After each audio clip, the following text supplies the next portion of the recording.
Hey guys, my name is Degas from Vancouver, Canada. Pleasure to be chatting with you here on our paragliding session. It's actually called Thermal Identification and Utilization. We're just going to go over the basic fundamental ideas for the new signed off P2 pilot on how you can be able to thermal like all the other ones that you're seeing, getting high and going far. Let's get you started on that right away.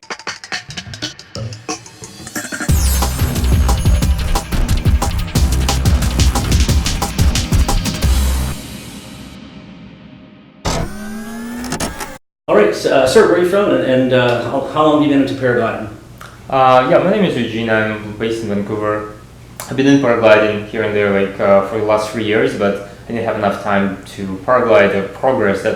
That's why I'm here in this class. Because I know how to fly from the launch to landing. Sometimes I get good thermal, sometimes I don't, but usually it's like, oh, okay, something is lifting me up, but I don't understand the nature of the lift or nature of the thermals. So that's for me the next step. Yeah, we're going to talk about how when first the student, when they first start off, they get out there, they have a few flights from no wind to a little bit of wind, and then from no thermals to a little bit of thermals. And what's really interesting is that jostle feeling that we have at the beginning is just jostle. That's all we know is jostle. Is actually really, really valuable signals for the cross-country pilot, and as you grow more aware of these signals, you'll notice if it's on your right or on your left. We're going to talk about that in depth and realize, what we're actually going into is small little thermals. So that's exciting to share that with you.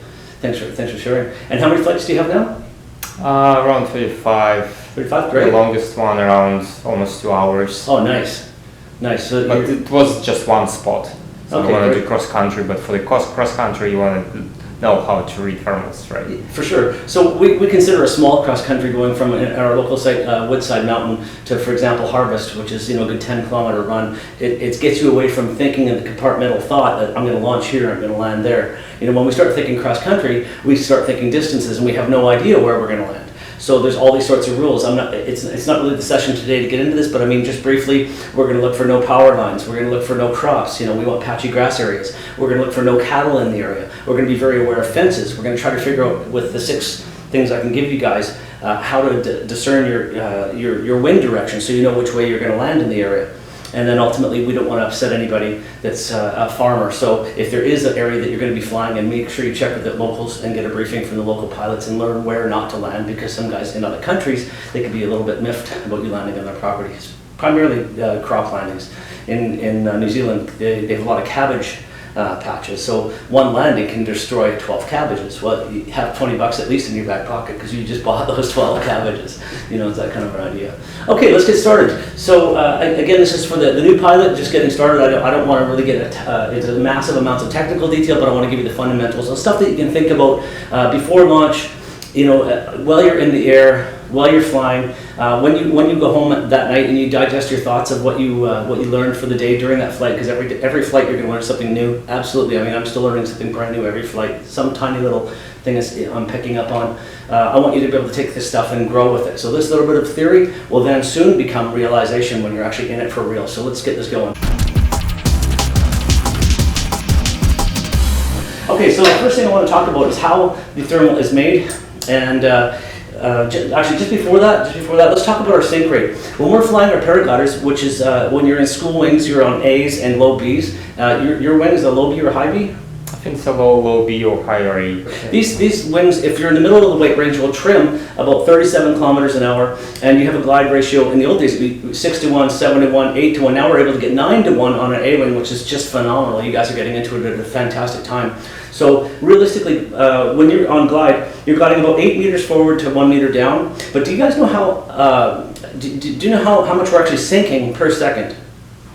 I'm not sure. 1.2. Perfect. Roughly about 1.2. Yep. And now that with the newer wings, they're actually even being a little less than that. But let's just use 1.2 for an example. This gets us going on our explanation. So 1.2 meters is roughly about that height.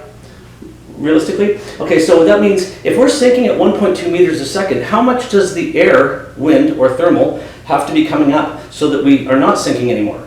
And the obvious answer is 1.2. So if we have wind, thermal, or dynamic lift bringing us up more, that's coming up more than 1.2 meters a second, now we're starting to go up. And this is the sounds of angels, because this was what gives us tremendous longer flight times and gives us the distance that we're after as well. As you see, some guys in the last few days have just did 135 kilometers over the Rockies. Another friend just did a triangle of 200 kilometers. And it's all these concepts that they're utilizing, making use of, getting good at, and mastering. Okay, so the first thing we want to understand is that we need air that's going up more than we're sinking. And where does it come from? It comes from a source. So the source of the thermal can be a dirt paddock. In a paddock, they call that in New Zealand, Australia, a dirt field, freshly dirt field. The hot sun, the radiation comes down, bakes the dirt. You get a layer of hot thermal building on top of the dirt. Okay, now that's what we call the source. Okay, I'm going to put this up here. So we're going to talk about this source of the thermal. That's the beginning of our thermals happening, to where we are going to be able to make use of all this baking that's happening on the ground, the radiation. It convects and releases. Now, the second thing we want to look at in regards to how the thermal is affected in our environment is the lapse rate. We're not going to look a ton at this right now. We're going to get into this a little bit later. But basically, there's a speed at which these thermals will be leaving the ground. So if we look at a ground temperature at 20 degrees, right? 20 degrees, and then we can calculate every thousands of feet how much the temperature is cooling at height. We're going to just put a question mark here for now, because we'll get into this later. But there's a certain temperature at which the surrounding air, the body of air that we're flying in, cools at height. When this is a large lapse rate, just for basic terms, when it's cooling a lot per 1,000 feet, these thermals can go up, they can go high, they can have a very strong force to them. And on a low lapse rate day, when the thermals are cooling maybe only 1 degree per 1,000 feet, good luck with the thermals even getting you above launch. It's going to be almost next to impossible to do that. So what we want is a medium lapse rate. So the strength of these thermals will be based on how much the temperature, so the number, temperature degrees, how much that is cooling per 1,000 feet. Okay, so that's one of the first things I look at before I go flying is what's my lapse rate for the day. I'll even put that in here. Okay, but again, this course is for the basic pilots that are just starting. So let's not go totally heavy into that, because I can spend an hour just on that alone. Okay, so we have a source. Okay, so this is our source. Our source thermal is building. It could be on rocks. Okay, so rocks, dirt, and on a good lapse rate day, even brown grass, which is dead grass. Okay, so basically anything dead is what's going to heat up. It's going to build energy within the power of the thermal, and it's going to release. So that's our source. The next thing we're going to get to is the trigger.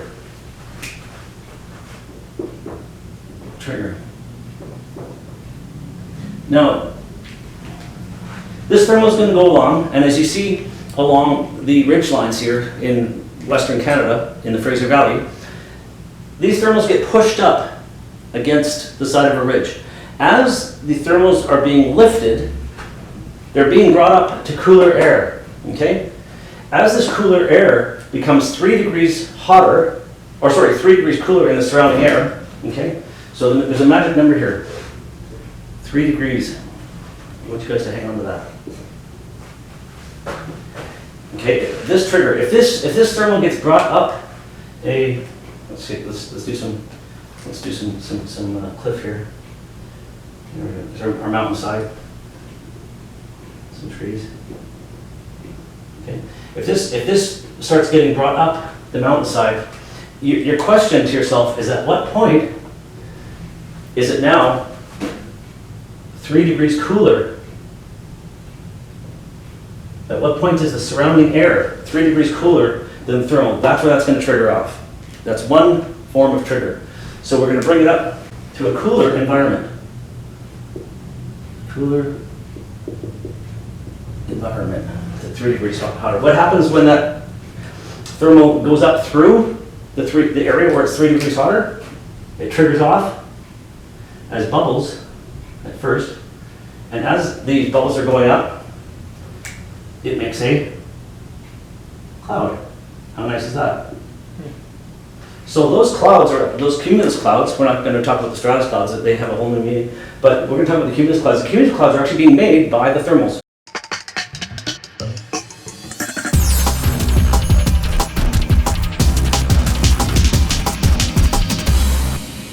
At the beginning of the day, they start as bubbles. You're going to be in the thermal, you're going up, oh, you're going to be going down a little bit, oh, you're going to be going up a little bit, and you're going to be going down a little bit. You're like, okay, I feel the thermal, I know I'm in it, but it's not really doing anything. Well, that's because it's still bubbles. Later on in the day, after 11:30, closer to 12, 12:30, 1 o'clock, these actually become columns. Oh, that's so nice. Yes, yes, yes. The wonderful columns of beautiful lift, because this is now becoming a natural, a steady feed. We're going to call it a steady feed. So as the thermal's being made, it's literally releasing at the same time, and as this is being made, it's continually flowing. And that's the beautiful stuff, especially on a good high lapse rate day. These are going to go really high and get you really far. Okay, so there's another way of triggering a thermal. Now, what we've done in this environment is we've taken the thermal and we've put it into an environment that's 3 degrees cooler. What if we reverse the process? Now, let's take the same thermal, let's bring it up the cliff a little bit as we're flying. We're going to fly over what we know in Western Canada and some other places as well. We have a dead tree here, and we have a dead tree here. You'll see these because they're gray in color, and because they're dead, what do you think's happening to the tree itself when the sun hits it? The tree is becoming hot. Okay. Because the tree's dead. Okay. These thermals will track up here, and if they don't get brought up to enough height where they're going to be in a cooler environment, they're going to trigger off. These trees do that perfectly fine. Now this is great. We're going to do flights in Woodside. There's a couple of dead trees right from launch. We're going to do flights all along Bridal Falls. There's a bunch of dead trees there you can step up on. These little tree triggers are awesome.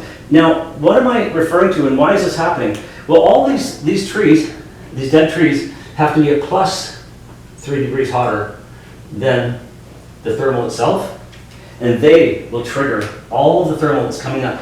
And a lot of times the sides of the mountain itself can be making the thermal. What do we need? We need dead rock, we need dirt, and there's a ton of that. Trillions and trillions of rocks that are heating up, and they're searching up the mountain. Right, they're sloping up, they're climbing up because they're a lesser pressure, therefore they are going to move up through the environment because the hot air is lesser pressure than the cool air, so it's pressure versus temperature. It's really great, it's fantastic stuff actually. So what happens is these thermals come along and they go, oh, this is way hotter than I am. I might be 20 degrees here in my thermal, and this might be 23 degrees, maybe 24 degrees, bang, right there, these thermals pop off these dead trees. And depending on how much wind is there, the thermal can either go straight up with no wind, or in most cases, you guys are going to be flying in thermals that track back about 30 to 40 degrees. And sometimes on a dry day, you're going to have blue thermals. Okay, you guys know what blue thermals are?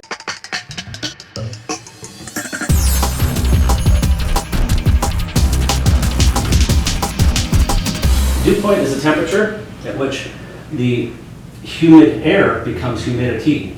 Okay? Is that pretty fair? Mm-hmm. Okay, so that's where moist air becomes moisture. Again, I'm getting way deep into what I probably shouldn't be getting into right now. So let's just talk about the thermals making the cloud, and you can see what's going on here. All right. If there's no cloud, the thermal has not reached dew point. Enough about that. You can get in this, and you're flying, having a glorious time, circling away, and up you go, off of dead trees. If the thermal gets to a certain height where it hasn't reached dew point, and you've been circling and you're circling and circling, and you feel that at this height, you're not going any higher, you're at the top of the thermal. That's where the outside temperature is the same temperature as the thermal itself, therefore there's no more power for the thermal to go up, and you're at the top of that thermal.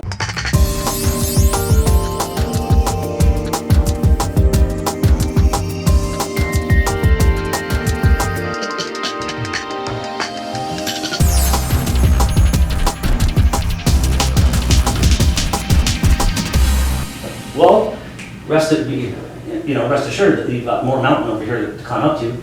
Now, what's the sense of flying out when you haven't got enough height to go far? You could just simply find yourself another dead tree in the area. And this is so cool. This actually works really well. So you would fly over here. Say, for example, it might take you a minute or two wrong color. Let's use blue. Yeah. It might take you a minute or two to fly your paraglider over here, but then you get on top of these dead trees, and voila. You get up there and wow, you know what? you're going to get another maybe 200, 300, 400, 500 feet off of these dead trees. And now you can start stepping up to new heights. This is how I got up to the front of Sham in the last few years. This is how I get a lot of my distance. If you're sinking out and you come back to the hill, sometimes you're going to have a big rock ledge here. Okay, so the rock itself heats up.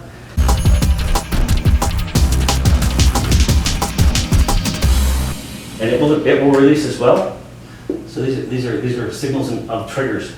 So never think that on a high lapse rate day you have to stay glued to the hill, because on high lapse rate days there might be like a little farm down here or a tractor down here, and you don't even need to go over there, because all it takes is for this thermal to come across, and on a high lapse rate day you've got big massive thermals coming off of the tiniest.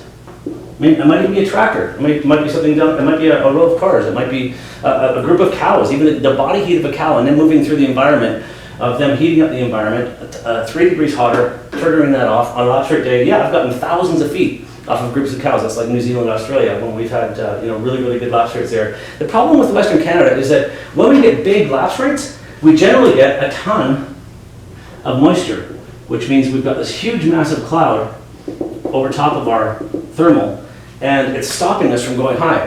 What's awesome about New Zealand, Australia is that it's a very dry climate, and these thermals can go 6,000 to 7,000 feet with the tiniest little cloud at top. Why? Because it's a drier environment than Western Canada is.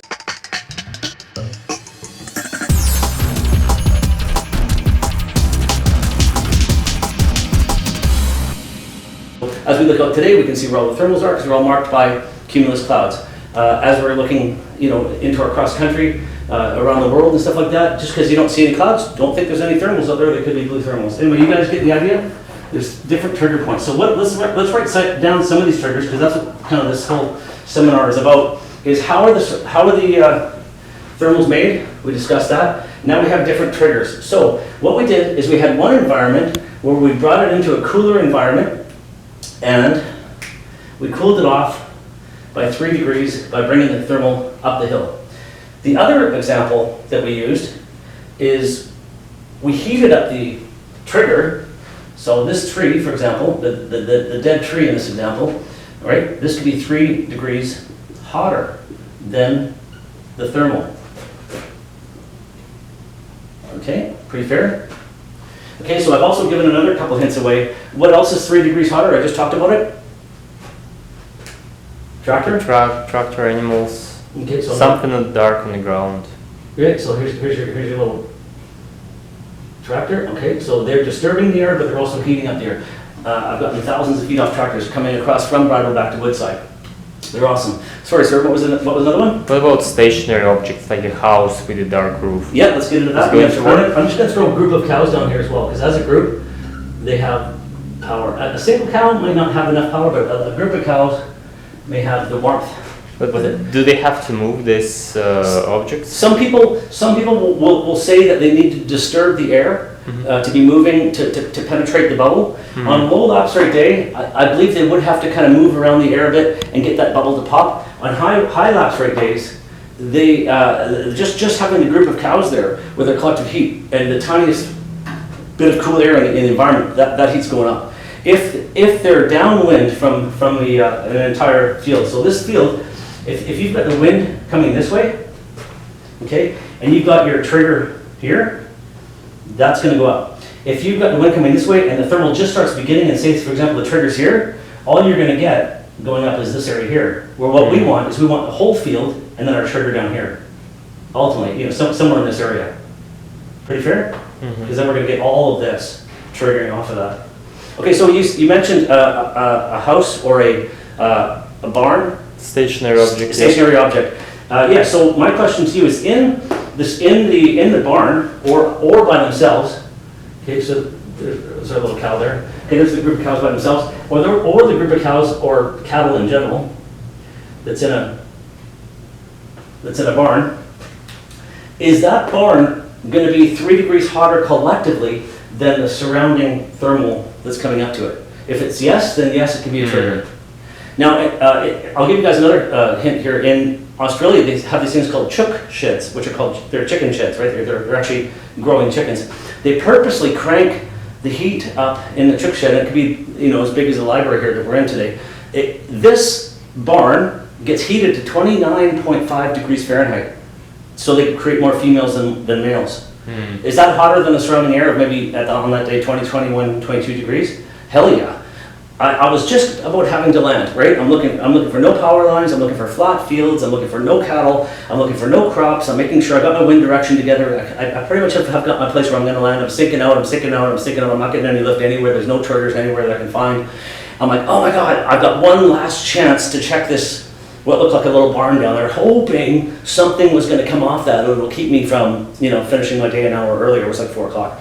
And I got something off of that. I got something powerful off of that. I got a beautiful thermal off of that. So realistically, yeah, that one tiny little shed got me easily another 30 kilometers. And man, did I ever get a round of applause when I came in with the points for the team that I was part of that day in the Manila Royal Hotel.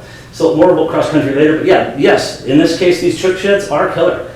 And they are powerful, but they're only in certain countries. So we're gonna call them chook sheds. Nice trigger. Cool.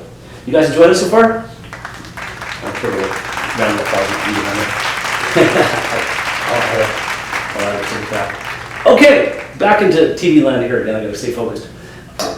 Chook sheds are a trigger. Now let's go to another trigger. One of my experiences, I was in a place in Australia called Manila, which is a fantastic place to fly once you guys get some coin together and you want to start doing some travel.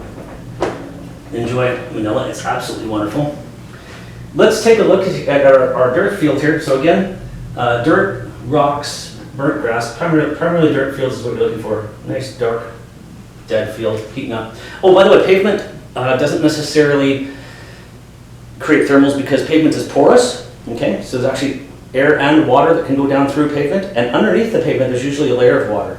They're about 3 inches down. You can't see it, but it's there. So pavement has to be really, really saturated and really, really dry to create thermals. So when you fly over a big parking lot, you're crossing a small town or half off the side of a city, don't expect that pavement to give you anything, okay? Hint. Pavement like asphalt or concrete? Concrete, I don't see enough of it to make an opinion, but we do see, especially in Western Canada, I'm not sure about a lot of the other countries, we do see a lot of large pavements on the sides of various places and where we fly, Pemberton, that sort of thing. Okay, so let's take a look at this thermal here, and we're now going to have our thermal equally as hot, and the wind is coming this way, and I'm going to cool the air off more than 3 degrees again, and I'm going to put a little bit of a stream in here. Okay, so this is a water stream. Do you think the water itself will cool the environment by less than 3 degrees? Absolutely it will. The thermal is going to come along, it's going to say, I can't cross that water. I'm going to go up right here. As soon as it gets to the water, up she goes. Okay, and you can get thousands of feet off of these little water things. Now, from a topographic view, if you're looking at you're looking at a large group of land, you're say 3,000 feet up and you're looking down onto the land. You might have your dirt field here. Your wind direction is coming in this way. And right here, you're going to have a little water stream. This is much like Manila, Australia. Same concept, same idea. You might have some green patches over here and over here. Okay, so the wind is coming this way. You can see where the dirt field is meeting the water. Where would you expect that thermal to trigger off? Oh, the corner. That corner, exactly. Not only because the wind's bringing it there, but that's actually where the thermal is crossing the water area. So this is your target of where that thermal is going to trigger off. And how are you going to approach it? Are you just going to fly straight there? No, what you're going to do is you're going to do figure eights, just graceful figure eights on its way there, because it could be going up on an angle. It could be going up on an angle, but we don't know what angle it's going to go up on. If it's stronger wind, it could be leaning more. If it's less wind, it could be more vertical. Okay, so we're just going to know that we do have something coming off there because you can visually see where it's coming. And if you want to try to find it, you're just going to fly very, keep your wing very flat. You don't want to lose a lot of height on this, but you're going to do very graceful S-turns on your way towards it. And at some point, you're going to feel it, and up you go. Now we should talk more about how to get into the thermal, and we should talk about how to stay in the thermal. I'm going to get into those points as well. But you guys get some ideas about triggers. So what's another trigger? Water.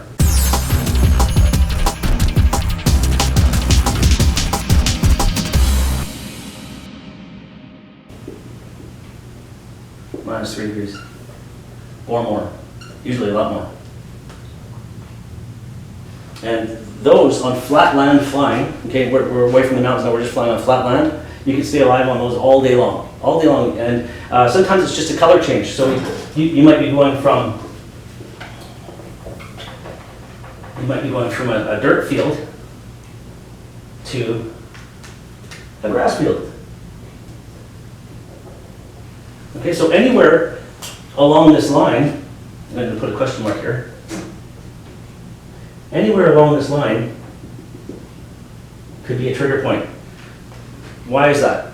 Because this thermal area, which is your dirt, right? You get thermal on top of your dirt, that's all that there, is a certain temperature. As it's going to cross the grass, what is grass? Grass is, well, hang on, I use the blue one for this. Grass is wet. Okay? And wet is water. And water cools because it's vegetation, it's alive, right? When the thermal gets to there, and if it's a 3 degree difference, it'll pop up off of it. Okay, if it's just maybe 1 degree difference, it might just smear around it, because it'd rather just keep on tracking until it gets to something 3 degrees hotter or more than that. So just the difference in color alone can be enough to trigger your thermals and get you high. How So we the trigger is either colder It or usually makes warmer. environment colder by 3 degrees as the thermal's trying to get through it and says no, up it goes. Or it can be sucked in like honey to something hot. There's a hot one there. The dead tree, and it can go, whoa, this is way hotter than my environment, and it sucks it up, and the whole field with the whole side of the mountain comes off that one dead tree. Brilliant. You'll love this. Okay. Cool. Okay, so we've talked about triggers. We've talked about source. Probably can't read that from the camera, but you can hear my voice, so you can refer back to that.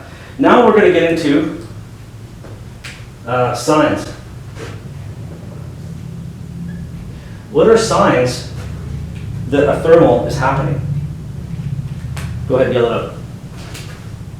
Birds. Birds are in there, yep. Birds flying around. Other paragliders. Other pilots, yep. Other PG.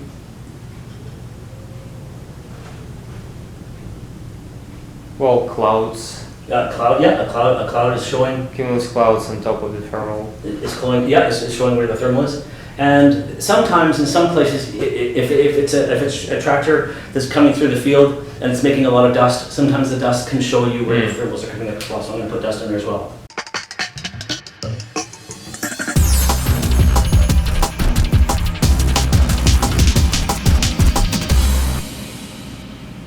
Okay, so now we're kind of getting into a whole new way of thinking, because from launch, where you're standing, you can observe the entire valley.